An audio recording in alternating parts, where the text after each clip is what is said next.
Ayan, praise God. Isang mapagpalang umaga po sa bawat isa. Ngayon po ay araw ng linggo.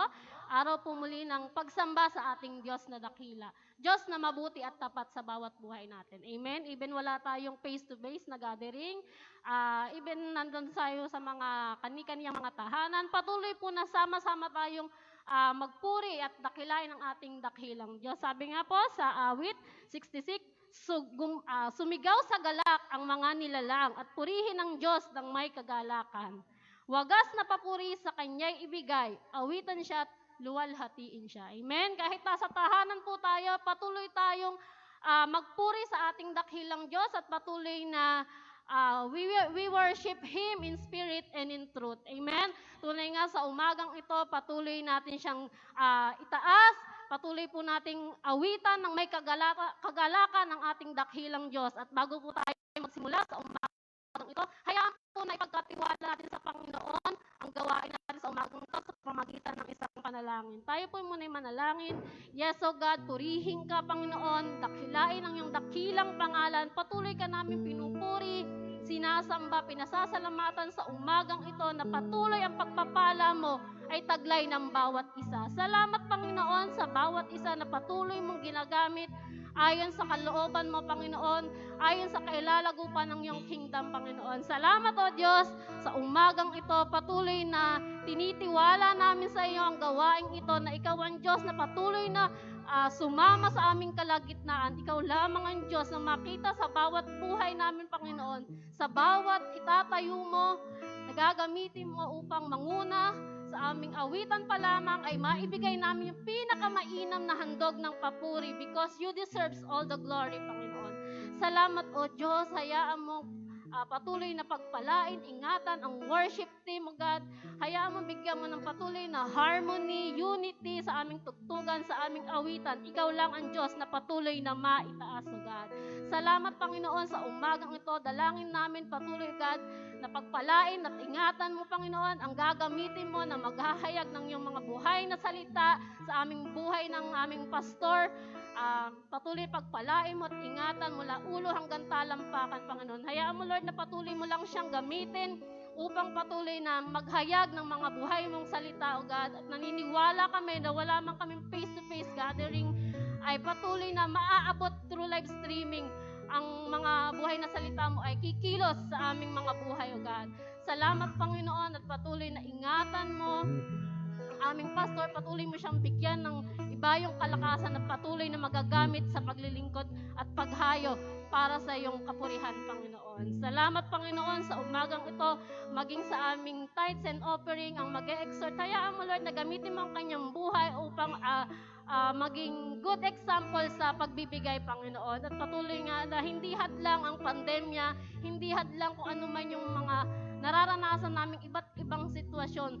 Hindi ito hadlang upang hindi kami makapagbigay sa iyo. Bagkus, Panginoon, ikaw ang Diyos na pinagkakatiwalaan namin na magpo-provide, Panginoon, ang lahat ng pangangailangan namin. Salamat, Panginoon, at tunay nga sa umagang ito ay patuloy ka naming tinataas, dinadakila, sinasamba, at patuloy, O God, na sa umagang ito pa lamang, ang kalakasan na taglay namin na galing sa iyo ay gagamitin namin upang patuloy kang dakilain, purihin, hindi kami magsasawang itaas, ihayag ang iyong dakilang pangalan sa bawat buhay namin. Salamat, Panginoon, at patuloy nga na sa umagang ito ay inaangkin namin ang katagumpayan sapagkat ikaw ang Diyos na aming mananagumpay. Salamat, Panginoon, ang lahat ng pagdakila, pagsamba at pasasalamat ay tanging sa iyo lamang sa pangalan ni Jesus. Amen and amen. Hallelujah.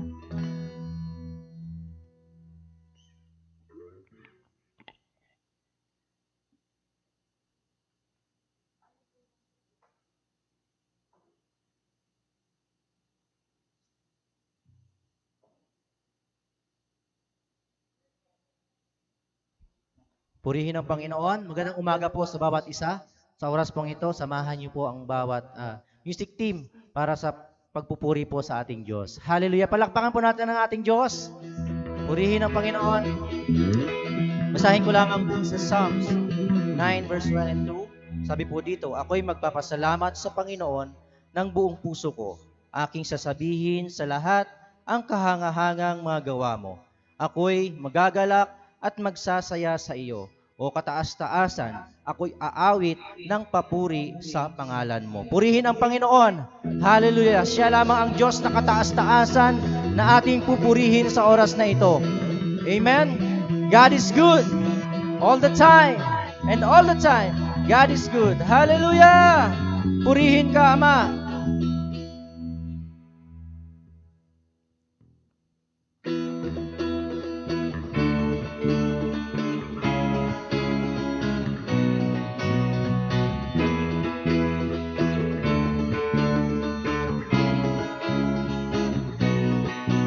Kataas-taasang Diyos, kami magpupuri sa iyo. Kataas-taasang Diyos, kami sumasamba sa iyo. Karapat-dapat kang tumanggap ng papuri at pasasalamat. Dakila ka, kataas-taasang Diyos, kataas-taasan. Kataas-taasang Diyos, kami magpupuri sa iyo. Kataas-taasang Diyos, kami sumasamba sa iyo. Karapat-dapat kang tumanggap ng papuri at pasasalamat. Dakila ka, kataas-taasang Diyos. Sabay-sabay, kataas-taasang Diyos. Kataas-taasang Diyos, kami magpupuri sa iyo. Kataas-taasang Diyos, kami sumasamba sa iyo. Karapat-dapat kang tumanggap ng papuri at pasasalamat. Dakila ka, kataas-taasang Diyos. Karapat-dapat kang tumanggap ng papuri at pasasalamat. Dakila ka, kataas-taasang Diyos. Karapat-dapat ka, O Diyos. Karapat-dapat kang tumanggap ng papuri at pasasalamat. Dakila ka, kataas-taasang Diyos. Halina, itaas ang pangalan ng Panginoon. Itatanghal kita, O Diyos. Isisigaw kita, O Diyos, ang pangalan mo, O Jesus. Itataas ang ngalan mo, Jesus, kailan paman. Itatanghal kadakilaan mo, sadyang walang hanggan. Isisigaw, kadakilaan mo, wala nang papantahay. Kalwalhatian mo, Jesus, itataas, itatanghal, isisigaw, magpagkailanman.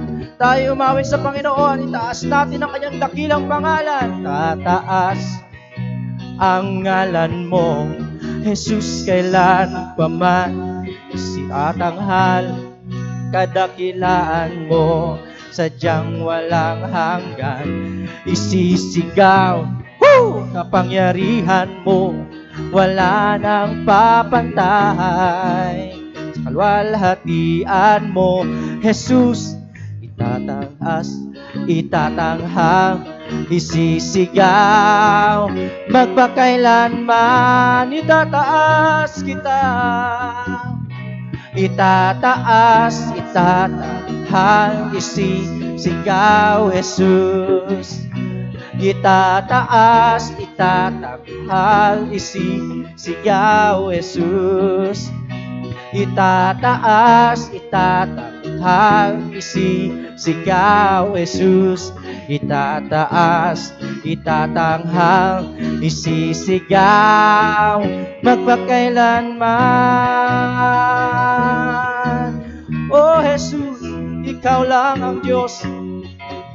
Aming itataas sa oras na ito, Panginoon. Salamat sa pag-ibig na patuloy mong pinaparanas sa bawat isa, Ama. Kaya kami nagpupuri sa inyo. at nagpapasalamat sa kadakilaan mo. Hallelujah. Awitin po natin, itataas. Itataas ang ngalan mo, Jesus, kailan pa man. Itatanghal, dakilaan mo, sadyang walang hanggan. Isisigaw, kapangyarihan mo, wala nang papantay. Kalwalhatian mo, Jesus, itataas, itatanghal, isisigaw, magpakailanman. Itataas, itatanghal, itataas, itatanghal, isisigaw, Jesus. Itataas, itatanghal, isisigaw, Jesus. Itataas, itatanghal, isisigaw, Jesus. Itataas, itatanghal, isisigaw, magpakailanman. Itataas, itataas, itatanghal, isisigaw, magpakailanman. Sa uling pagkakataon, itataas, itatanghal, isisigaw, magpakailanman. Itataas kita, Panginoon, itatanghal, isisigaw ang kadakilaan mo, Ama. Salamat sa iyo, Panginoon. Tunay kang dakila at tapat sa bawat isa sa amin. Hallelujah.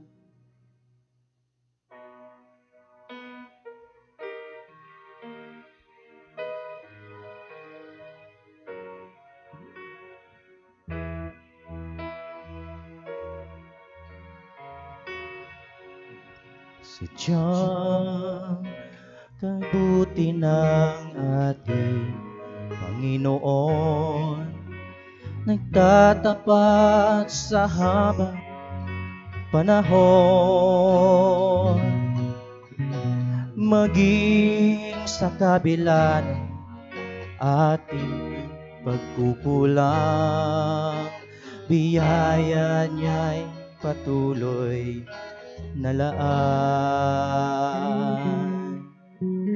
Katulad ng pagsinag ng gintong araw, patuloy siyang nagbibigay tanglaw.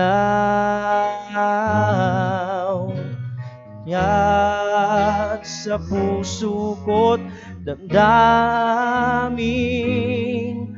katapatan niya'y aking pupurihin. Dakila ka, O Diyos, tapat ka ngang tunay, magmula pa sa ugat ng aming lahi. Mundo'y magunaw man, maaasahan kang lagi, maging wakas nitong aking buhay.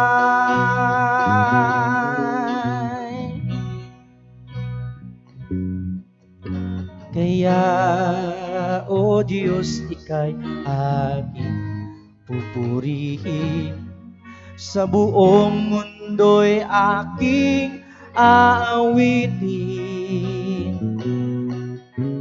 Dakilang iyong katapatan,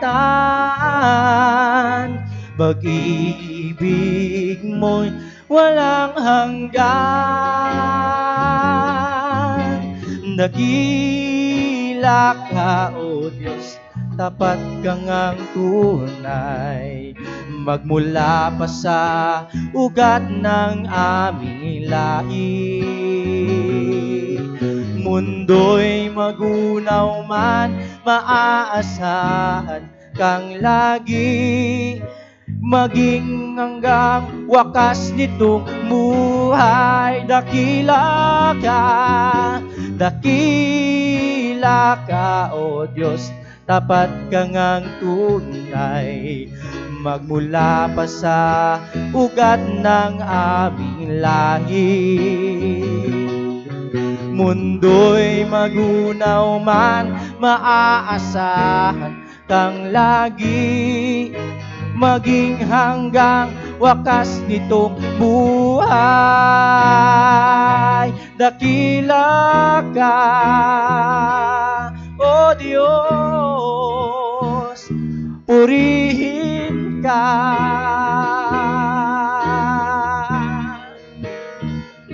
Dakila ka, O Diyos, purihin ka.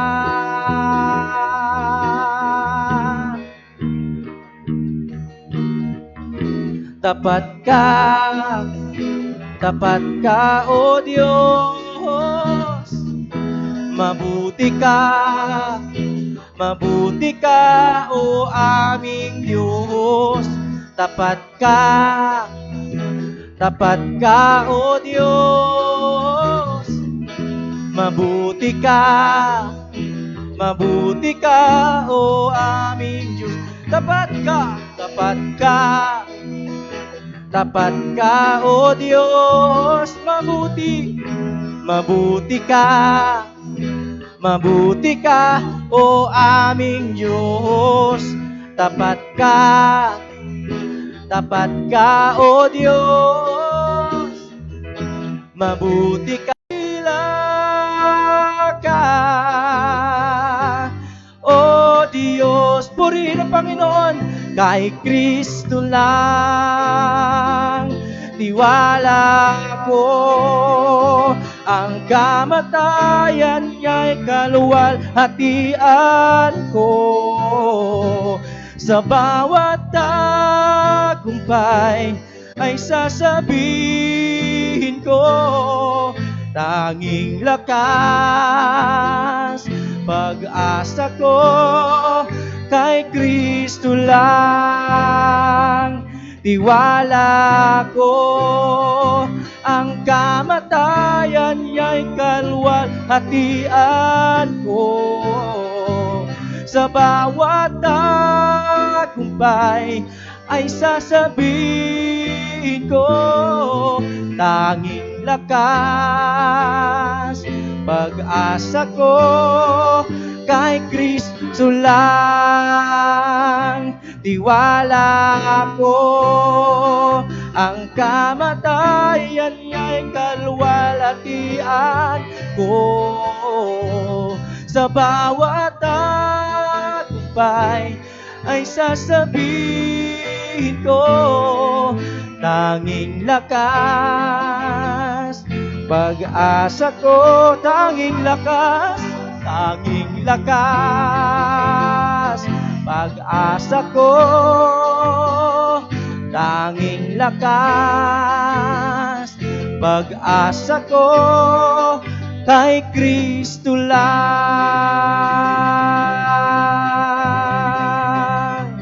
Hallelujah! Purihin ka, Panginoon.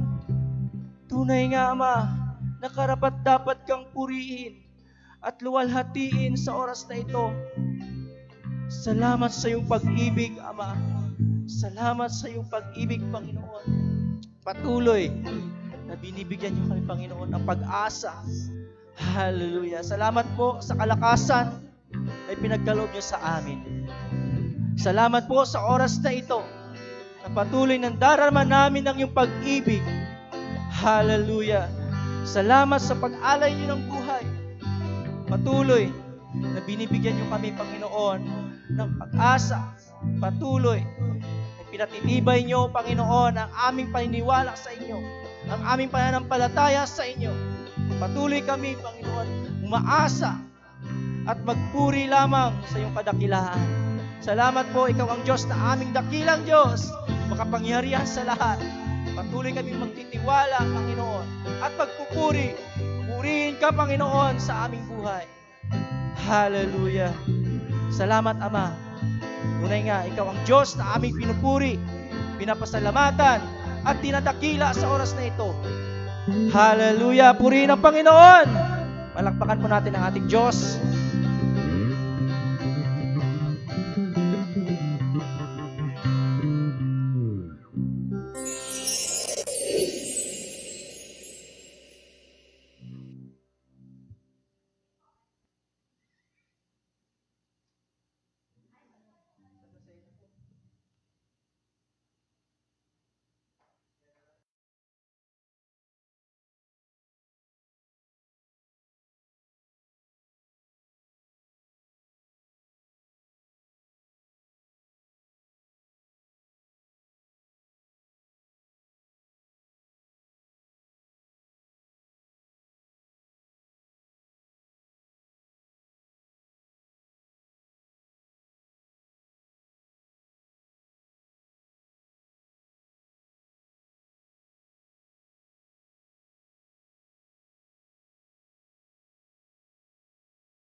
Magandang umaga po sa bawat isa.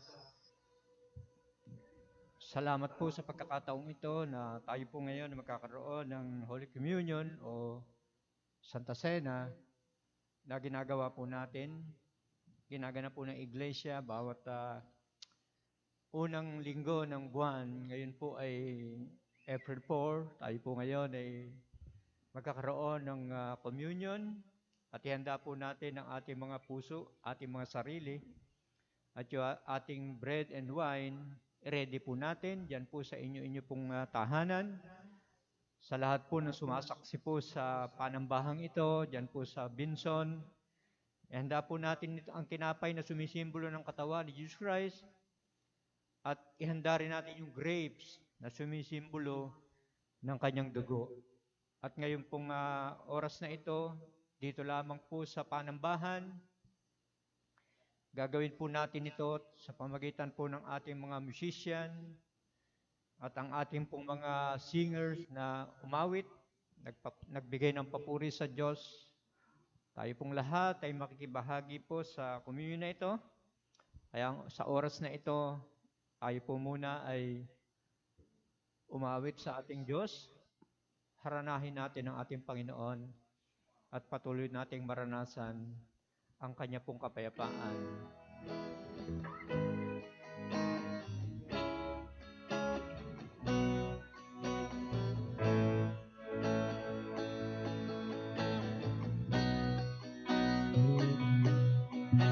Ito ang tinapay ng buhay, kanin mo makibahagi. Ito ang tinapay ng buhay, kanin mo makiisa. Yan ang katawang tibay upang ikaw ay mabuhay. Yan ang katawang naghirap upang iyong kamtan ang buhay na walang hanggan. Ito ang saro ng bagong tipan, inumin mo makibahagi. Ito ang saro ng bagong tipan, inumin mo makiisa. Yan ang dugong dumanak upang upang ikaw ay luminis. Yan ang dugo ni Kristo na para sa iyo doon sa Kalbaryo ay tumigis.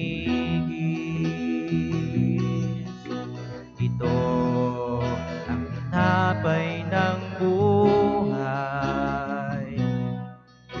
Ito ang saro ng bagong tipan. Yan ang katawang binayubay. Yan ang dugong itinigis. Ito ang aking patunay. Ako'y kasama niyang namatay. Ito ang aking ipahayag na magbabalik si Jesus na buhay.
Sige po, tayo po ay makipag-partake sa Holy Communion ng Panginoon.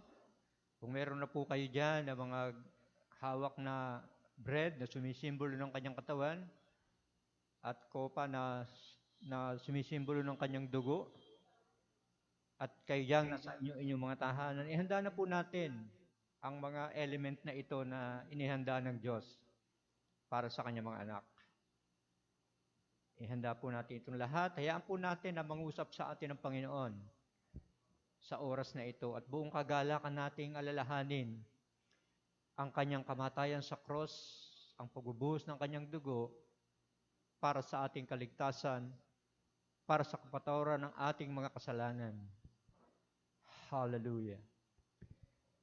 Nang gabing bago, Panginoong Yesus, siya'y dumampot ng tinapay, at pagkatapos niyang makapagpasalamat sa Ama, ibinigay niya ito sa kanyang mga alagad at kanyang sinabi, "Narito ang tinapay na sumisimbolo ng aking katawan.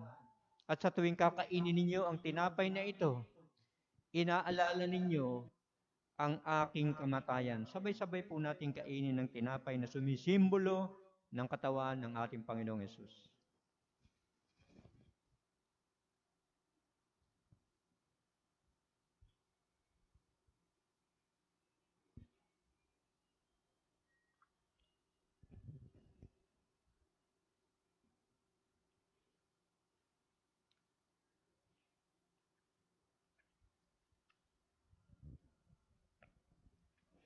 At pagkawika noon, dinampot niya ang saro at ito'y binigay niya sa kanyang mga alagad at kanyang sinabi, "Narito ang saro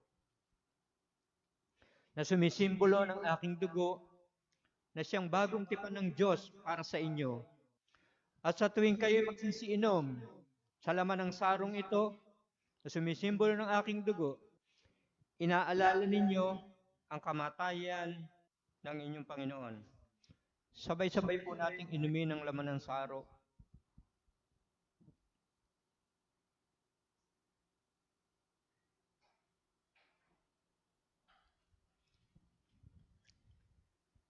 Dakilang Ama, makapangyarihang Diyos, salamat po sa biyayang ito na pinagkaloob mo sa iyong mga anak na sumampalataya sa iyo.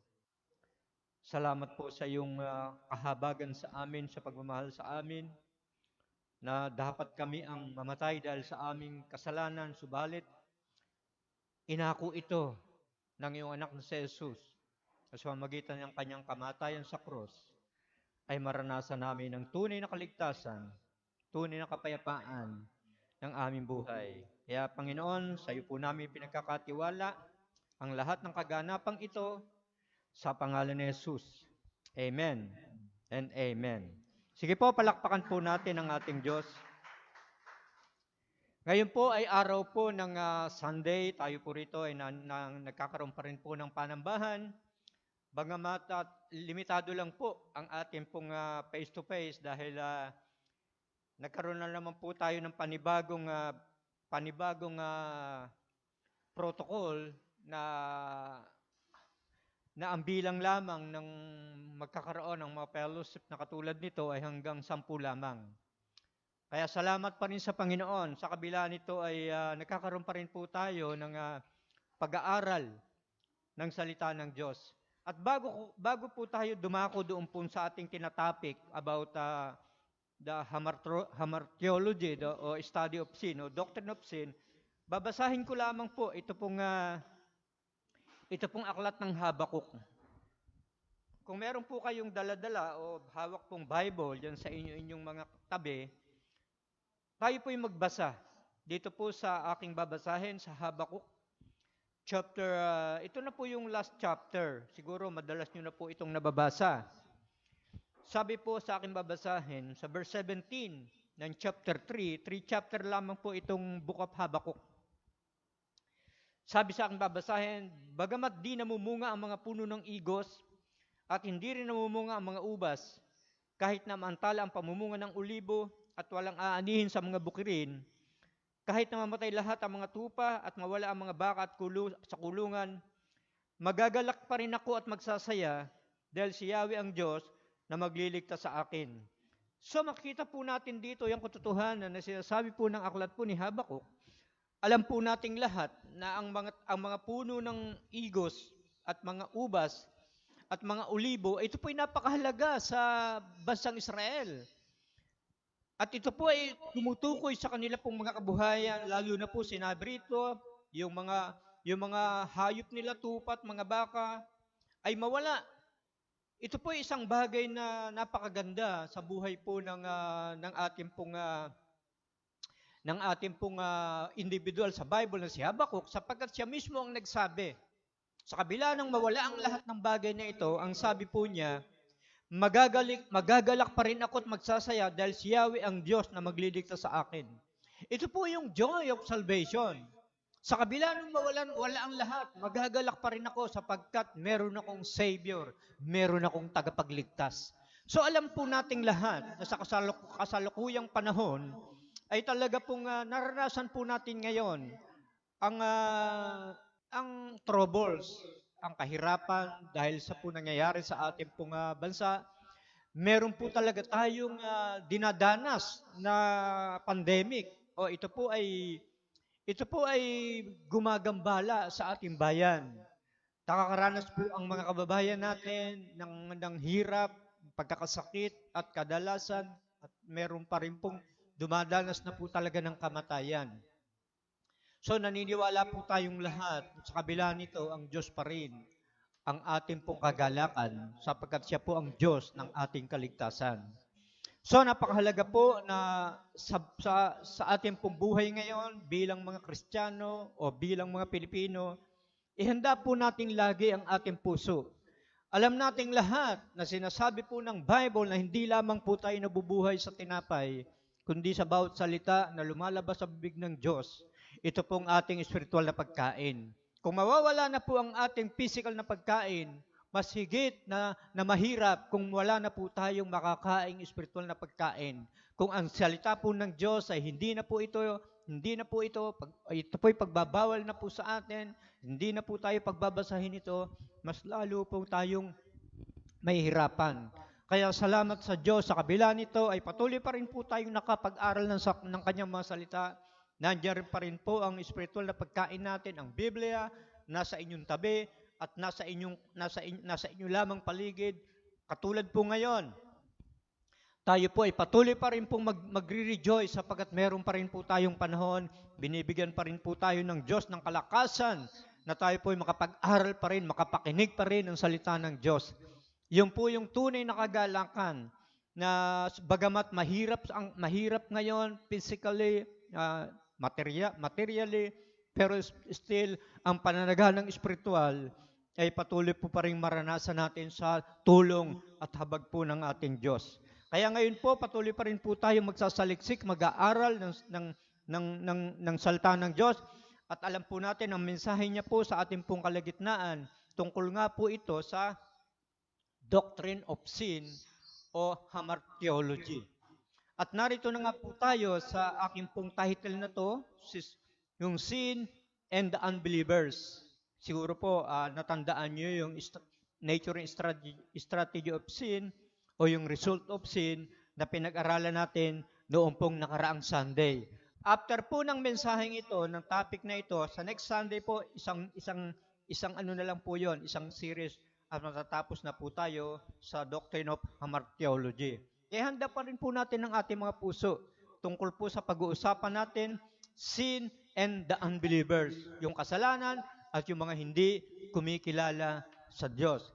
At bago po natin ito pagsalusaluhan, tayo po muna ay dumulog sa Diyos. Idulog natin sa Diyos ang pag-aaral na ito, ihanda po natin ang ating mga sarili, diyan po sa inyo pong tahanan, diyan din po sa outreach natin sa Bicol, ihanda po natin ang ating mga sarili, ating mga Bible, at patuloy nating namnamin ang salitang ito na makapagbibigay sa atin ng tunay na katotohanan tungkol sa salitang kasalanan. Dakilang Diyos, nagpupuri po kami at nagpapasalamat sa iyo.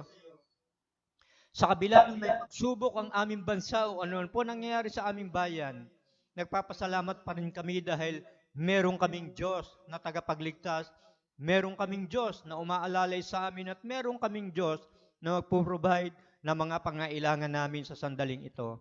Tinitiwala po namin sa inyo ang pag-aaral na ito.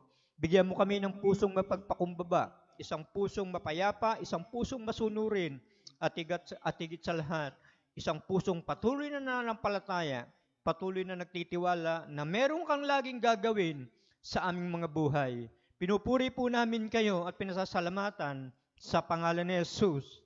Ito ang aming dalangin. Amen and amen. Sige po, palakpakan po natin ang ating Diyos. Alam po nating lahat, no? Alam po nating lahat na ang kasalanan po ay hindi po masyadong nabibigyan ng pansin o parang hindi masyadong gustong pag-usapan. Yan po yung napapansin po natin. Pero sa kabila po nito, magpasalamat po tayo sa Diyos sapagkat ang kasalanan pong ito ay nakikita po natin kung paano po sa nakaraan po nating pag-aaral, ano po ba ang naging resulta noon? At ano ba ang nature at strategy ng sin? Kaya ang pag-aaralan po natin ngayon, yung sin and the unbelievers. Yung kasalanan at yung mga taong hindi kumilala sa Diyos. Sabi po rin sa aking babasahin, we have already seen the utterly lost condition of the unbelievers. So nakita po talaga natin ang mga hindi na nanampalataya, tinutukoy po sila ng Biblia na sila po ay nawawala. Kung titignan po natin diyan po sa Luke 19 verse 9 to 10, ang sabi po rito, the Son of Man came to seek and save to the lost. So ang anak ng tao ay naparito upang iligtas at hanapin ang lahat ng mga nawawala. So ang tao po ay nawawala. Ang tao po, ang condition po nila, sila po ay nawawala at wala po silang pag-asa na makatagpo ng tunay na kaligtasan. Kaya sabi rito, how did the unbeliever get into the lost condition? Bakit ang mga hindi mananampalataya o hindi nagtitiwala sa Diyos ay nawawala sila? Scripture teaches that all men stand condemned under sin because of three things. Scripture teaches that all men stand condemned. Tinuturo po ng Biblia na ang lahat po ng tao ay condemned under sin because of three things. Ito po yung sinasabing tatlong bagay. Kaya po ang tao ay na-condemn dahil sa kasalanan. Ito pong inherited sin nature. Tatlo po ito, imputed sin. At yung pangatlo, ito po yung sinasabi po ng Bible, ito po yung personal sin. Tatlo po lang yung pag-aaralan natin. Ang sinasabi po ritong inherited sin nature. Ang kasalanan po ay namana po natin ang kalikasan nito. Namana po natin ito. When Adam sinned, sabi rito, all men became sinners by nature, and that sin nature is passed on from parents to children. Alam po natin, in Genesis chapter 5, the whole chapter o chapter 5, verse 1 to 3, nakita po natin yung lahi ni Adan. Lahi ni Adan. Kaya nakita po natin sa pamamagitan po ng pagkakasala, naalaman po natin, ito pong si Adan at si Eva na ating mga magulang, ay nagkasala sila, at dahil sa kasalanan yon, ang lahat ng lalabas sa kanila, lahat ng lahi nila, ay magkakaroon din ng nature, magkakaroon ng ang tawag doon, yung nature ng sin. Kung baga, yung kalikasan ng tao, yun ay isang taong makasalanan kung tawagin ng Biblia. The fallen image of God in man become man's nature. Alam po natin, nilikha ng Diyos ang tao ayon sa kanyang image, ayon sa kanyang larawan. Pero ang sabi po sa aking binabasa, dahil sa kasalanan iyon, dahil sa pagkakasala ng mga ni Adan, ang tao ay naging man's nature. Ang naging kalikasan din ng taong ito ay naging man's nature. So dahil po sa kabila ng sinasabi ng Bible na nalikhain natin ang tao, nilikha si Adan ayon sa kanyang larawan, pero siya po ay nagkasala, kaya ang naging katulad niya ay man's nature. Ang ibig sabihin, naging kalikasan ng tao na makasalanan. Yun po yung nangyari. Kaya sabi sa akin, the sin nature is the predisposition in man which is bent away from God and towards self and sin. Men by nature have an inborn inclination to an attraction of sin. Alam niyo yung tao na nilikha ng Diyos na kanyang larawan, nagkasala ito, na-attract siya doon ang nangyari sa kanya, naging man's nature ang tao, at na-attract na ngayon siya doon sa kasalanan. Sabi rito, men may have an inborn inclination, nagkaroon siya ng pagnanais doon sa kasalanan, to attraction for sin, na-attract na po ang tao sa kasalanan. Dati wala po siyang alam sa kasalanan. Pero nung bumagsak ang tao sa kasalanan, siya po ay na-attract hanggang ngayon. Nakakakita po tayo, halos talagang ang nature po ng tao, pag sin, a-attract ka, parang gustong-gusto mong gawing lagi. Yun po yung nangyari sa tao, nung bumagsak ang tao. Kaya sabi sa akin binabasa, sa akin patuloy pong binabasa, siguro naman alam na rin natin yan nung tayo po ay hindi pa po kumikilala sa Diyos. Na-attract tayong laging makagawa ng kasalanan. Alam naman natin bawal, pero bakit parang attractive pa rin tayo dun sa sin? Ganun po talaga ang wala pong pagkakilala sa Panginoon. Natandaan ko nung araw, siguro alam nyo rin sa pag-aaral tungkol doon sa isang gamu-gamu na lumilipad siya doon sa isang, sa isang kandila o sa gasera na may apoy, di ba? Gustong-gusto niyang lumapit doon sa na yun, kaya umiikot-ikot siya doon sa liwanag na yon. Pero nung pumasok siya doon, nasunog siya. So, ganun Talaga ang tao, attract dyan sa kasalanan na yan. Sa akin binabasa, The result of having an inherited sin nature is that we are born in a state of spiritual death. So nagkaroon po tayo dahil po sa minana nating kasalanan ito, tayo pinanganak at sabi po rito nasa kalalagayang spiritually speaking, separation, hiwalay po tayo sa ating Diyos. Ang mga hindi po kumikilala sa Panginoon, before tayo po ay hiwalay din po tayong lahat sa Diyos sapagkat ang nature po natin ay nature ng isang makasalanang tao. Yun po yung sinasabi po ng Bible po diyan. Kaya babasahin po natin dito po. Magbabasa lang po ako sa chapter 2 verse 3. Sa chapter 2 verse 3, babasahin ko po yung chapter 2 verse 3 ng Ephesians chapter 2 verse 3. The fact that all people without exception, lahat po ay wala pong exception. Lahat po ay nagkukommit ng kasalanan. Commit sin, prove that without Christ, we have a sinful nature. Pinapatunayan talaga ng Bible dyan sa chapter 2 ng Efeso verse 3. Babasahin ko po. Chapter 2 verse 3 ng Ephesians. Ito po ang sinasabi po dyan. Chapter 2 verse 3. Babasahin ko lamang po sa aking Bible. Sabi rito, ang totoo tayong lahat ay dati ring namumuhay ayon sa ating laman at sumusunod sa masamang hilig ng katawan at pag-iisip. Kaya sa ating likas na kalagayan, kabilang tayo sa mga taong kinapupuotan ng Diyos. So makita natin dito, the fact that all people without exception commit sin, prove that without Christ we have a sinful nature. We are lost in sin and cannot save ourselves. Nawawala po tayong lahat dahil sa kasalanan at hindi raw natin kayang iligtas ang ating mga sarili. Sabi sa akin binabasa, does this mean only Christian do good? Ito po yung reference, binabasa ko lang po ito. Na ang ibig bang sabihin, tayong mga Kristiyano ay tayo lang ba yung mabubuti?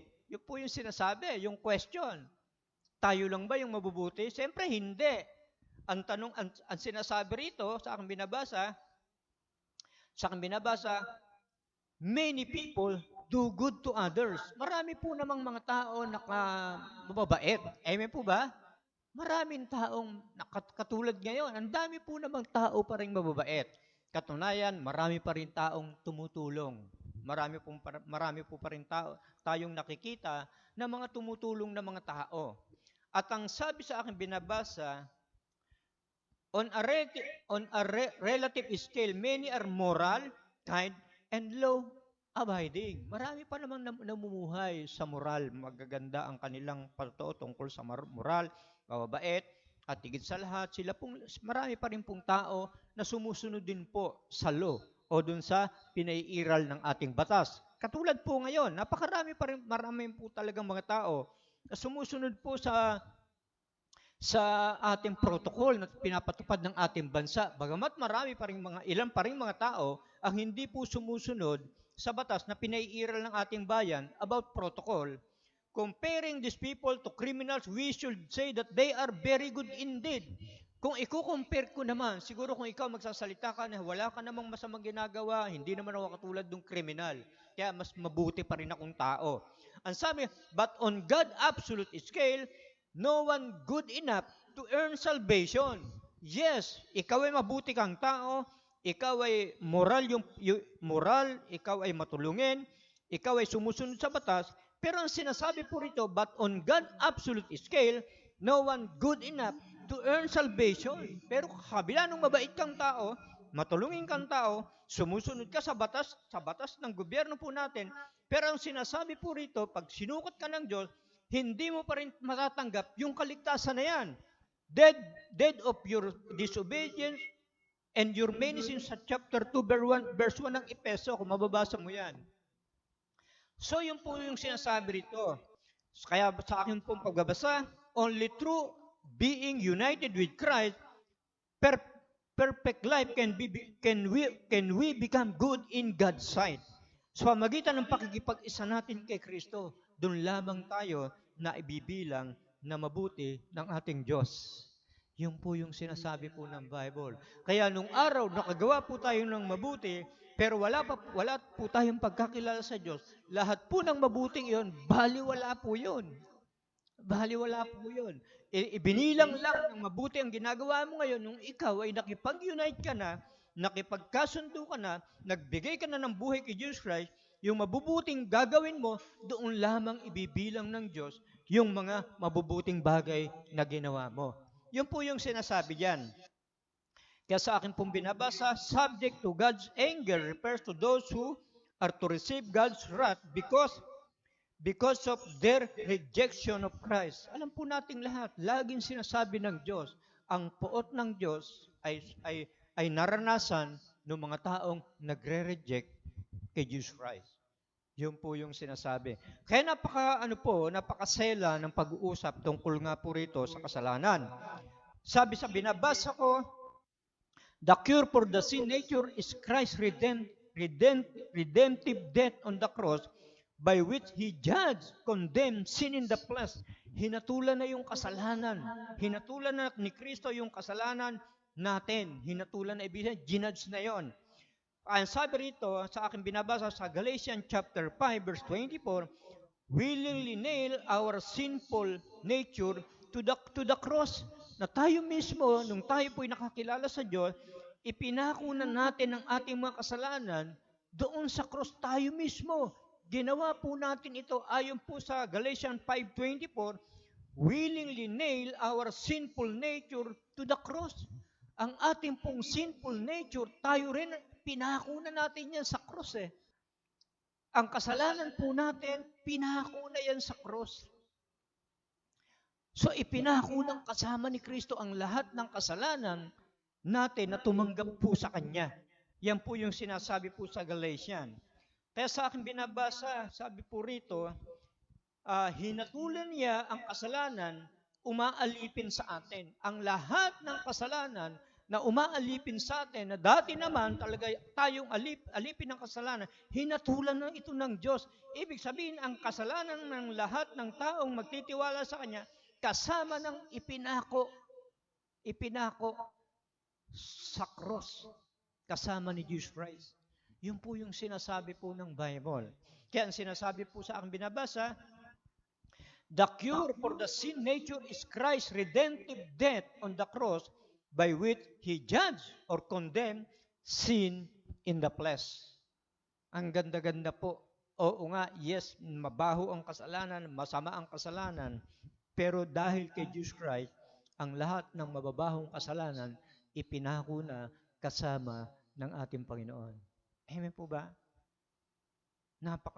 Napakaganda po na bagamat mahirap ang pag-usapan ng kasalanan, pero lahat po ng kasalanan ay sinasabi po ng Bible, yung nature ng kasalanan, niredeem na po ito sa pamamagitan ng kamatayan ni Jesus Christ sa cross. At ang kasalanan ito, hinatulan niya na. Yun po yung sinasabi. So nakita po natin inherited sin nature. Tignan po natin yung pangalawa, imputed sin. Ang ibig pong sabihin ng imputed sin, yung kasalanan na yon na hindi naman ikaw, nadamay ka. Naranasan nyo na ba yon? Na merong kasalanan yung isa tapos nadamay ka sa kasalanan. Di ba? Hindi ko naman ginawa yan, ba't nadamay ako dyan? Masakit po yun. Pero ito po talaga ang nangyari. Kaya yung sinasabi nga po rito sa aking binabasa, no? How did the unbeliever get into the lost condition? So unang-una, meron po tayong inherited sin nature. Pangalawa, meron po tayong imputed sin. Imputed sin, nang ibig sabihin nun, hindi mo kasalanan, nadamay ka doon. Nadamay ka doon. Damay-damay. Hindi ko naman kasalanan niya, pero hindi mo pwedeng sabihin yun. Kasalanan ni Adan niya, wala akong pakialam niya, hindi. Hindi mo pwedeng sabihin. When Adam sinned, God charged, credited, or imputed his sin to all men who will be born after him, so they become judicially guilty of sin. Guilty po tayong lahat. Even though, na tayo pong lahat ay hindi naman talaga nagkasala si Adan lamang, pero lahat po tayo ay guilty po doon. Babasahin ko po ito, yung pong reference po nito, babasahin ko po. Sa chapter 5, babasahin ko po ito sa sa Roma chapter 5 verse 12 to 14. In Roma chapter 5 verse 12 to 14. Babasahin po natin para mas makita po natin yung pong sinasabi po ng scripture tungkol po dito. Chapter 5 verse 12, ito po ang aking babasahin. Ang kasalanan ay pumasok sa sanlibutan sa pamamagitan ng isang tao, si Adan. Yun po yun. At ang kamatayan ang kamatayan ay pumasok sa pamamagitan ng kasalanan. Dahil dito, lumaganap ang kamatayan sa lahat ng tao dahil ang lahat ay nagkasala. So, makita po natin dyan in verse 12, in verse 13, nasa sanlibutan na ang kasalanan bago ibigay ang kautusan. Ngunit kung walang kautusan, ang kasalanan hindi tuturing na kasalanan. Gayunman, naghari pa rin ang kamatayan mula kay Adan hanggang kay Moses, pati sa mga taong hindi nagkasala tulad ng pagsuway ni Adan sa utos ng Diyos. Si Adan ay anyo ng isang darating. So, bigyan ko po ito ng pansin. How can we be declared guilty for something Adam did himself of years ago? 1,000 years ago na. Bakit yung kamatayan ni Adan na yan ay nadamay ka at na-declare ka ng scripture na guilty ka? Even 1,000 years ago na yung nakaraan, katulad natin ngayon. Kaya sabi sa akin, binabasa rito sa reference, many feel it is not fair for God to judge us because of Adam's sin. Sabi, hindi naman kasi tama na yung kasalanan ni Adan ay mamana pa namin. Parang ganun yung sinasabi po nitong preference na ito. Kaya sabi sa akin, binabasa rito, yet each of us confirm our heritage with Adam by our sin every day. Kaya nagkakasala tayo daily kasi nadamay tayo sa kasalanan hindi naman natin ginawa. Siya naman talaga yung gumawa nun. Sabi nga, parang unfair naman ng Diyos. Hindi ko naman kasalanan, ibinigay sa akin to. Hindi po. Hindi po kasi nga minana po natin yun eh. Wala po tayong pwedeng magawa doon. Kaya sa akin binabasa rito, we have the same sinful nature and are prone to rebel against God. No? Meron po tayong sinful nature na tayo po ay laging nag-rebelde sa Diyos. Yan po yung kasalanan na damay natin eh. Pag sinabing nag-rebelde tayo lagi sa Diyos daily, araw-araw, nagkakasala po tayo. Pag sinasabi ng Diyos na nag-rebelde ka sa Kanya araw-araw, yung mga sinasabi niya tungkol sa pagbabago ng buhay, tungkol sa pagpaayos ng buhay, ikaw ay nagkakasala. Ang tawag sa'yo, nag-rebelde ka sa Diyos. Yun po yung sinasabi po rito. Kaya sabi rito, and are judged for the sin we commit. At tayo pong lahat ay hahatulan ng Diyos sa lahat ng kasalanan, ikinukumit natin. Because we are sinner, it is not fairness. We need, because we are sinner, it's not fairness. We need, ibig sabihin po rito, kung tayo po ay makasalanan, hindi po in fairness ang Panginoon. Sapagkat ang sinasabi po lamang dito ng Panginoon, ang sinasabi po, tinuturuan lamang po tayo, hingin na lamang po natin yung mercy ng Diyos. Kasi that's true, hindi tayo makakaalis dyan eh. Without mercy, kung wala pong kahabagan ng Diyos, mananatili po tayo doon sa kasalanan na yon. Yan po yung sinasabi po ng Bible po sa atin pagdating na po sa pag-aaral tungkol po ito sa kasalanan. Ang tawag nga po doon sa akin pong sinasabi, sa akin binabasa, ito po ay imputed sin. Nadamay lang po tayo sa kasalanan. The result of imputed sin is physical death. Kaya tayong lahat, mamamatay po tayo physically. Lahat naman talaga tayo. Dati hindi naman ganun ang plano ng Diyos eh. Lahat po ng taong isisilang ni Adan, ay tayo po ay magkakaroon talaga ng magandang buhay doon po sa Garden of Eden. Pero dahil doon, nawala po lahat yun eh. Kaya sabi sa aking binabasa sa 1 Corinthians chapter 5 verse chapter 15 verse 22, for us in Adam all die. Lahat tayong na kay Adan ay namatay. Even so in Christ shall we all be made alive. Kaya sa pamagitan ni Kristo, nagkaroon tayo ng buhay. So yun po yung sinasabi. Lahat po ng nakay Adan ay mamamatay, pero lahat ng nakay Kristo ay mabubuhay. Yan po yung sinasabi po ng Bible. Pagdating na po, doon po sa tatlong bagay na ito, yung inherited sin nature, imputed sin, at ang sabi pa nga po rin sa akin binabasa, sin cause all men to come under the curse of physical death.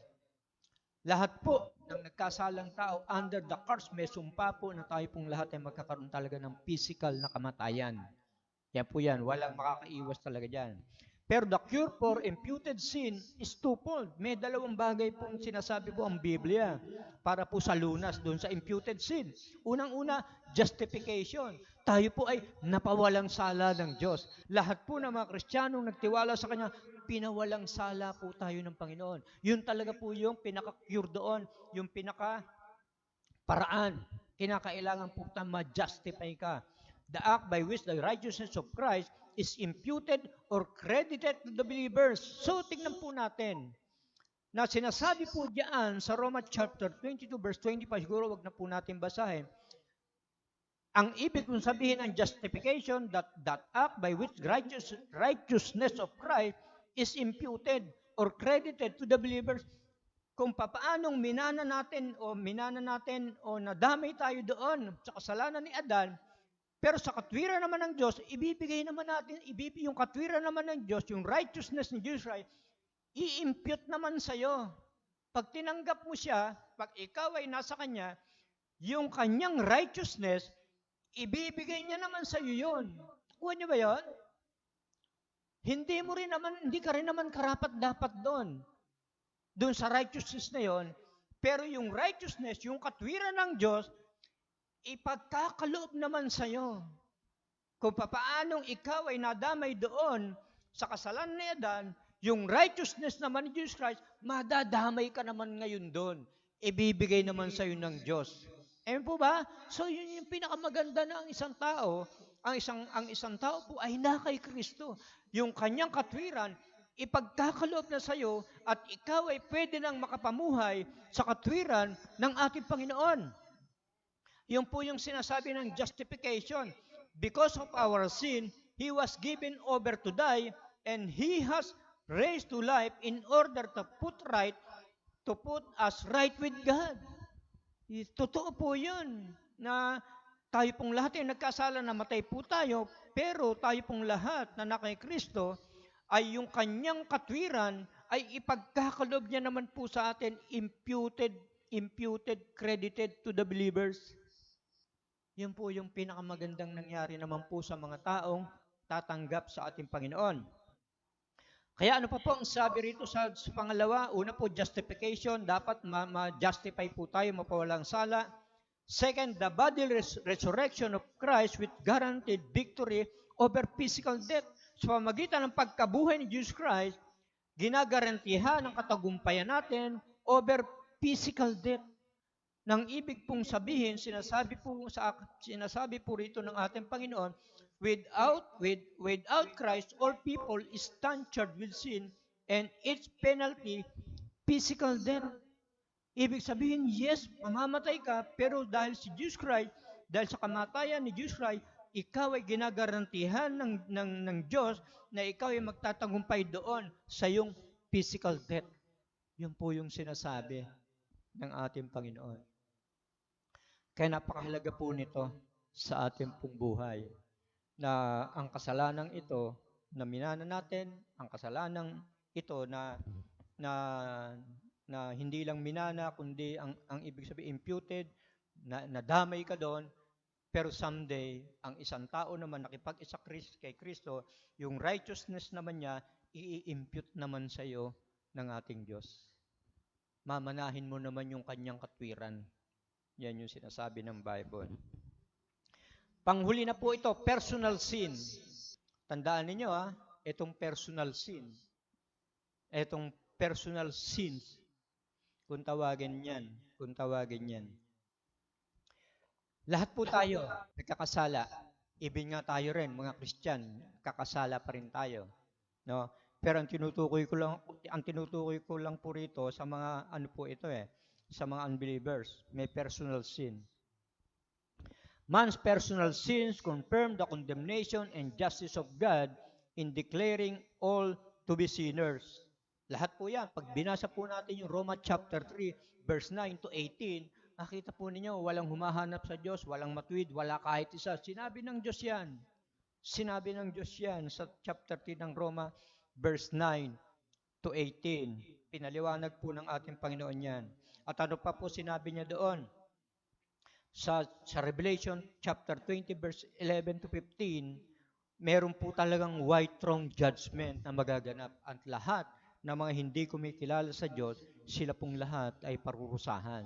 Nakita po rin natin yan dahil sa kanilang personal sin. The result of personal sin is spiritual death. The result of personal sins is spiritual death. For the wages of sin is death.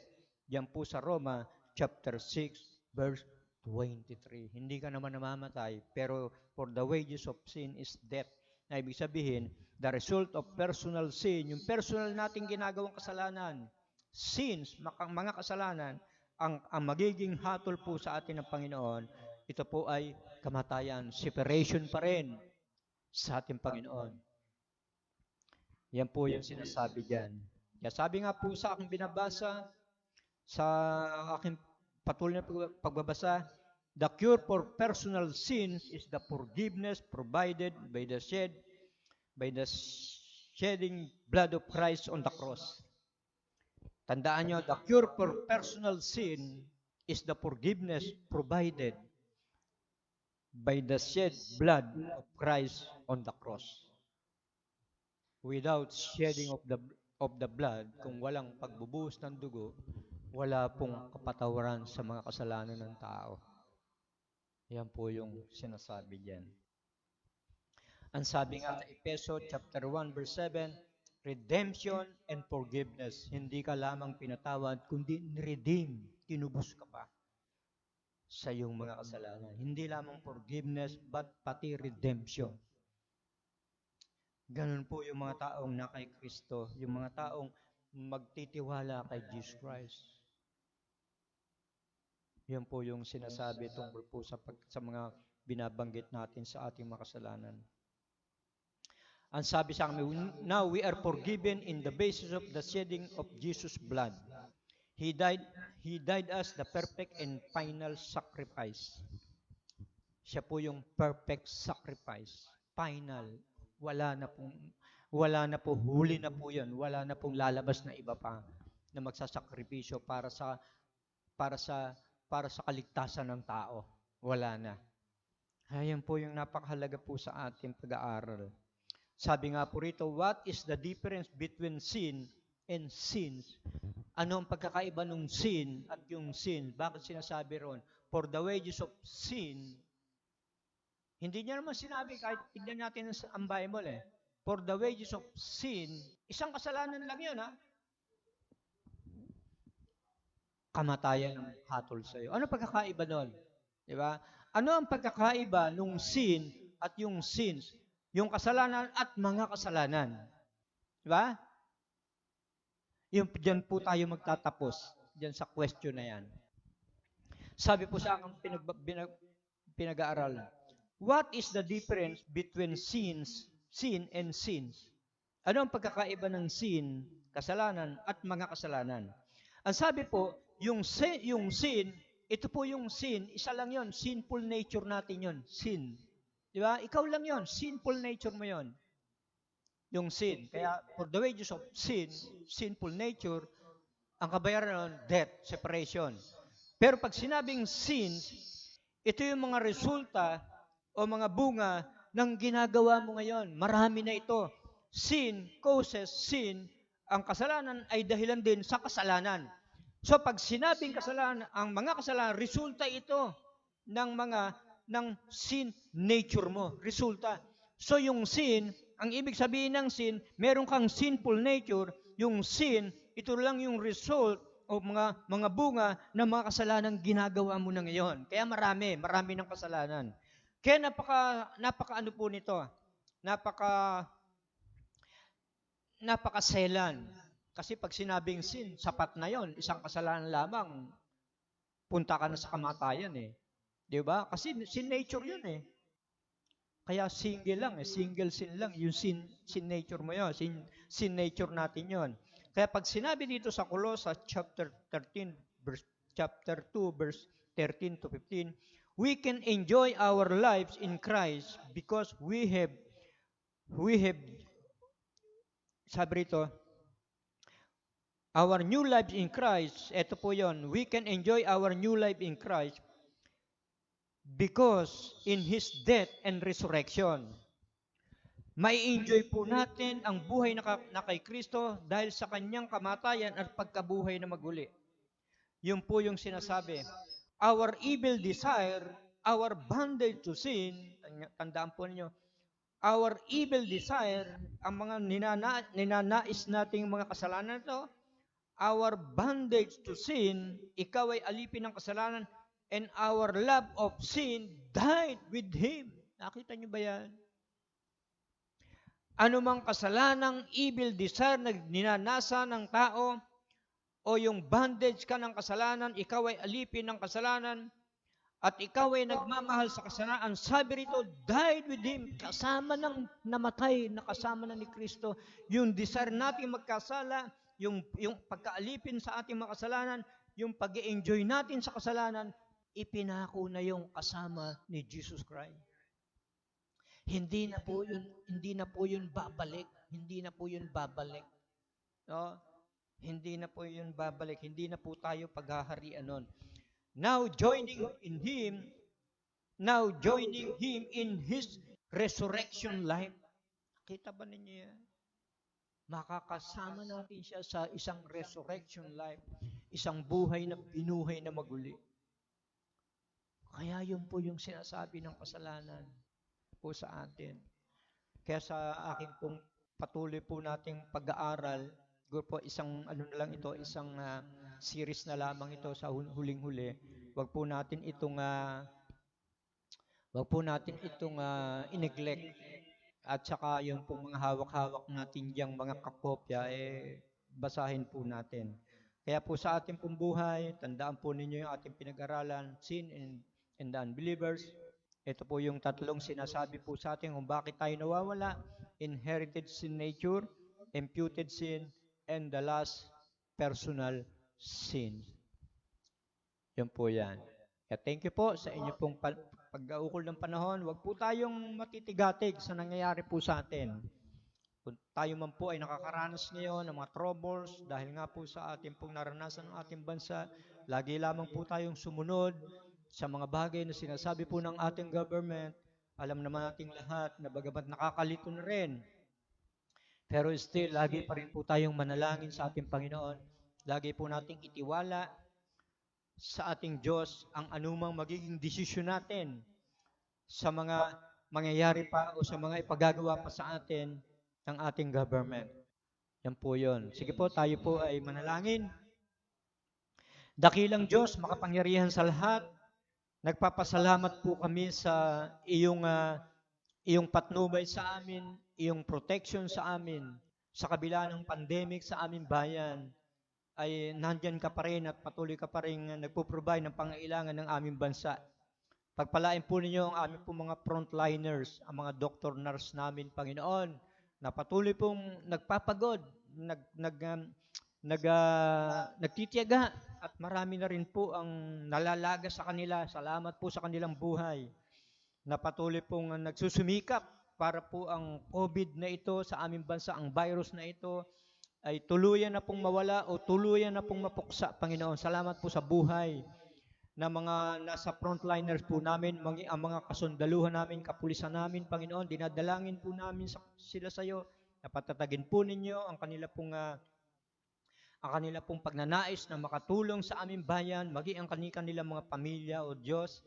Patuloy mo silang mapagpala. Salamat, Panginoon, sa aming mga leader, sa leader ng aming bansa, na patuloy po nagkakaroon ng concern sa kanyang bayan, sa kanyang bansa, Panginoon. Tulungan mo po kaming mga Pilipino na magkaisa kami, na masunod namin ang protocol na pinaiiral sa aming bayan upang patuloy na masugpo, ganap nang mawala ang anumang pandemic na ito nang sa ngayon po ay patuloy po pa rin nagpapahirap po sa aming bayan. Naniniwala po kami, O Diyos, sa pamagitan po ng aming mga pananalangin, sa pamagitan ng aming paghibig sa iyo, sa pamagitan ng matuwid naming buhay, ay patuloy po kami magkakaroon ng katagumpayan para po sa mga dumarating na trial po sa aming bayan. Pagpalain yung aming mga pamilya, ang iglesia, ang bawat churches. Pagpalain po ninyo ang mga kapastoran namin, mga leader ng church. Pagpalain niyo po kaming lahat. Ingatan niyo po ang body of Christ sa buong Pilipinas, sa buong daigdig, na patuloy pong tumupad pa rin sa tungkulin na anumang napapanahon o hindi napapanahon, maituro po ang gospel, maipahayag ang iyong mga salita, Panginoon, sa lahat ng mga taong nangangailangan ng kaligtasan. Kaya Ama, sa aming pong buhay ngayon, sa God Most High Community Church, pagpalain niyo po kaming lahat, bigyan niyo pa kami ng lakas, bigyan niyo kami ng tatag, bigyan niyo kami ng tapang, na labanan, Panginoon, sa pamagitan mo, labanan namin sa tulong mo, ang lahat po ng mga trials na ito darating sa aming buhay, maging sa aming mga pamilya. Pagpalain po niyo ang mga pamilya ng bawat member ng iglesyang ito. Pagpalain niyo po kami lahat. Bigyan niyo kami ng courage, bigyan mo kami ng wisdom, at higit sa lahat, bigyan mo kami ng kapayapaan sa lahat ng nagaganap sa aming bayan. Ano man ang mangyari sa iglesia, Panginoon, patuloy po namin ititiwala ito sa iyo, at alam namin, O Diyos, sa kabila ng ganitong nangyayari sa aming kalagitnaan, meron ka pa rin pong magandang plano, meron ka pa rin magandang bagay na nagagawin sa aming iglesia. Kaya, O Diyos, salamat po sa aming mga leaders, sa aming mga elders, sa aming mga deacons, sa aming mga workers, sa lahat ng mga member ng iglesyang ito. Pagpalain niyo po kami lahat at sama-sama po namin mapapagtagumpayan ang mga trials na ito, ang mga naranasan namin po ngayon sa aming bayan. Kaya Ama, sa iyong kamay, pinagkakaltiwala po namin sa iyo ang lahat ng bagay sa pangalan ni Jesus. Amen and Amen. Thank you po at magandang tanghali po sa inyong lahat.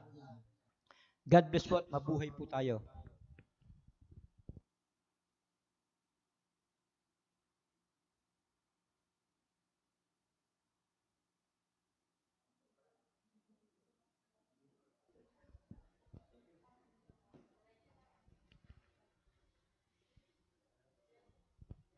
Ayan, so magandang tanghali sa bawat isa, no, nasa kanyang tahanan. Tuloy-tuloy po tayo sa ating gawain. Ngayon naman po, dadako tayo sa ating tithes and offering. Basahin ko lamang sa Genesis chapter 4, verses 3 to 5.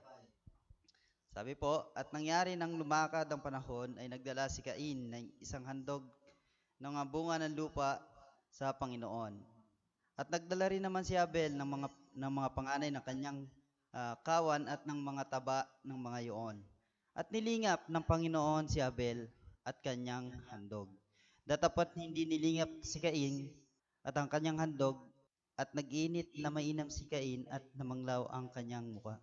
So makikita po natin dito yung dalawang nagbigay, no? Two kinds of giver. Una si Abel and si Cain. So, makikita natin dito yung kay Abel, no? Yung ibinigay niya sa Panginoon, yung kanyang pinaka the best na offer niya. Yung best offering yung ibinigay niya sa Panginoon. Makikita nga natin dito sa verse 4, di ba? Sabi dito, mga panganay ng kanyang mga kawan. So, ibig sabihin, hindi lang isa yung binigay ni Abel. So, marami ito ng mga panganay at pinakamaiinam at pinakamatataba. So, sa ganong handog, natutuwa po ang Panginoon. Kaysa doon kay Cain. Alam naman natin na si Cain na isang magsasaka po siya. So, mga gulay talaga yung mga ibibigay niya or mga bunga. Pero, hindi siya nilingap ng Panginoon kasi ang mga ibinigay niya is siguro mga tira-tira lamang. Hindi yung best offer tulad ni Abel. So, leftover lang yung binibigay niya. may kita naman natin dito, no? Saan ba nilalagay yung leftover? Sa basurahan po yun, yung mga leftover na offer natin. Kumbaga, magbibigay ka ng tira-tira sa Panginoon, is hindi matutuwa ang Panginoon dyan. So, alam naman natin, dumaranas tayo ngayon ng ECQ, pandemic, mahirap ang buhay, yung iba walang trabaho, pero hindi hadlang yon upang maibigay natin yung the best na offer para sa Panginoon. Ayan, so ngayon naman po yung two ways pala. Sorry. Two ways of giving. Naka-flash po dyan sa mga screen nyo. Una is through banking, e-money, yung fund transfer, no?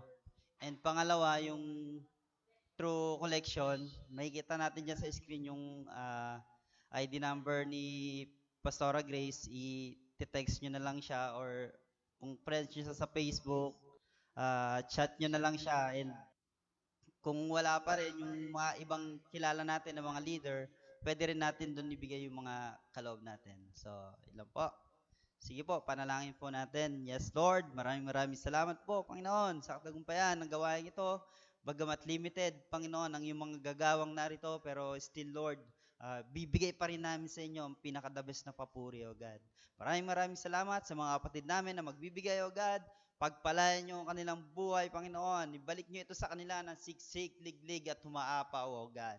At nawa po, ang mga salaping ito, Panginoon, ay magamit lamang po namin sa ikalalago pa ng iyong kingdom, sa ikalalago pa ng iyong iglesia, at sa mga plano pa ng iglesyang ito, O God, na magamit lamang namin ng mga salaping ito, O God. Salamat po, Panginoon. Pinupuri po namin kayo at pinasasalamatan. Sa pangalan ng iyong anak na si Jesus. Amen.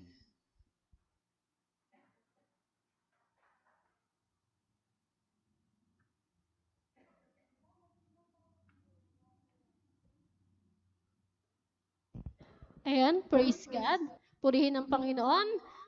Tunay nga po na tayo po ay nasa huling bahagi po at tayo po ay para po sa ating pong mga announcement, patuloy po nating suportahan yung ating pong mga regular na gawain tulad po ng ating pong midweek service every Wednesday po at 7:30 p.m. At yung ating pong mga Bible studies every Tuesday, Thursday, and Saturday at 4 p.m. At saka po yung ating pong dawn prayer, morning prayer ng Saturday at 6 a.m. And yung regular po nating Sunday service at 9:30 a.m. Ayan, patuloy po tayong sumuporta sa ating pong mga gawain at patuloy na maranasan po natin ang pagpapala ng ating Panginoon. At sa umagang ito, patuloy po na selyuhan po natin ang katagumpayan ng gawain sa umagang ito.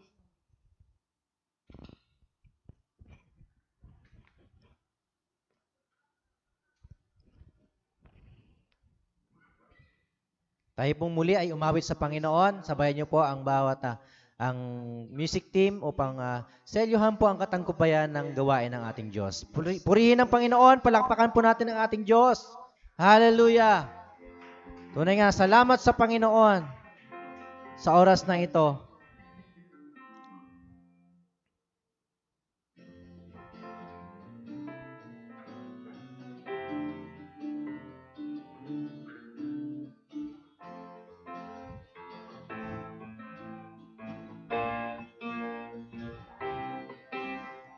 Kung aking pagmasdan ang kalawakan, hindi ko maunawaan ang iyong dahilan kung bakit ako'y pinili mo't inalagaan. Di ko kayang isipin, hindi ko kayang sukatin ang pag-ibig mo, Jesus, na iyong binigay sa akin. Salamat, O Jesus, sa pag-ibig mo. Walang ibang nagmahal sa akin ng katulad mo. Salamat, O Jesus, sa pag-ibig mo. Ako'y magsasaya sa piling mo.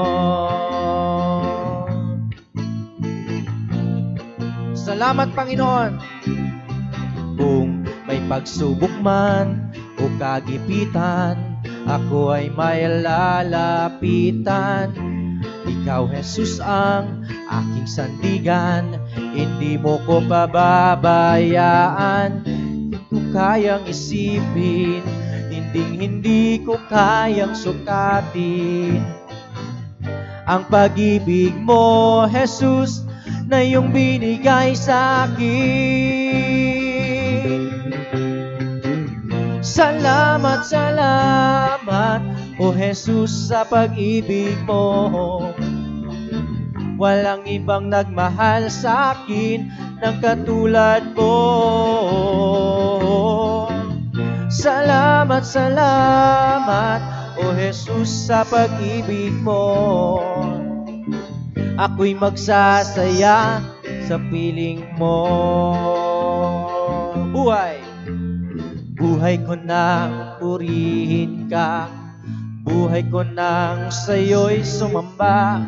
Wala nang ibang kundi pasalamatan ka. Buhay ko nang purihin ka, buhay ko nang sa'yo'y sumamba. Wala nang ibang nanaisin pa kundi pasalamatan ka. Buhay ko nang purihin ka, buhay ko nang sa'yo'y sumamba. Wala nang ibang nanaisin pa kundi pasalamatan ka. Salamat, salamat, O Jesus, sa pag-ibig mo. Walang ibang nagmahal sa akin na katulad mo. Salamat, salamat, O Jesus, sa pag-ibig mo. Ako'y magsasaya, ako'y magsasaya, ako'y magsasaya sa piling mo.